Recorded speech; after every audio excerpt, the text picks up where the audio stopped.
911 call. The mother was rushing her unresponsive child to our local hospital here in Pearsall, here in Frio County. Once the child was there, the medical staff deemed it such an emergency that she needed to be flown out via helicopter to San Antonio. And so how does law enforcement get involved? Just anytime, I mean, we hear a call coming in about a unresponsive child. We want to know what happened. Is this some tragic accident? Is this something, more that needs to be looked into? And so we take any call like that very, very seriously. What was the next step? You did go to the residence. It's a trailer park? Yeah, so after seeing the child's state, we decided to execute a search warrant at the home to try to see what evidence could possibly be found that could lead us to understand better the situation. During that search, we located packaged narcotics for sale of a substantial amount for this little area. And that led to an arrest? Yes, sir. Yep. It led to arrest of the male subject who resides there at the home. So we were able to generate some arrest warrants and have him placed in jail that night. 28-year-old Dion Salazar. Yes, and he was not a stranger to you guys?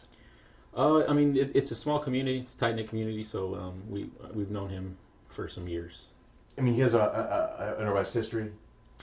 He does have some previous arrests here in this area. So the child is then placed on life support? Was placed on life support until yesterday when we were finally informed that the child had passed away. Does that in any way change the nature of this investigation? I know from the get-go you were already aggressively pursuing an investigation. It doesn't necessarily change anything. I mean, we were being aggressive and thorough, and of course holding out hope that this wouldn't happen. But in the event that it did, we would be well prepared and already well deep into the investigation. What are going to be some crucial elements? Because people watching are going to think, well, what happens next? How are we going to hold accountable? Most crucial for us is meeting with the medical staff, speaking with the medical examiner, getting that full report, and understanding exactly what was going on internally with the child, and then gearing that investigation towards that information. In the write-up, though, you do characterize the nature of the injuries as suspicious? Well, anytime you have a 10-month-old suffering or unresponsive, and again without any plausible real story as to how or why, I mean, obviously we have to get to the bottom of it and find out exactly what's been going on. I can't remember, though. Is it fair to say, though, that the child had sustained injuries?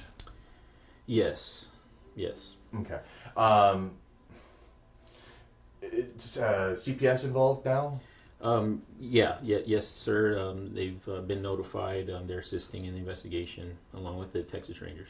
You have been, not only with your involvement in the sheriff's office, but also as chief of police of Pearsall in this town for many, many years. How rare is this?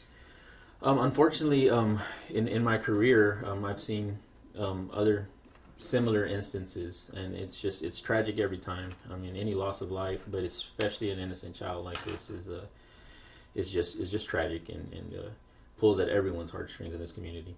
Is there things that law enforcement can do, messages they can send that can help be preventative in any way? I mean, we routinely try to put this information out to the people, and sometimes maybe they just glance over it. But if you see something, say something. No detail is unimportant. Let us determine what's important, what's unimportant. But and this isn't just during Child Abuse Awareness Month. It's all year.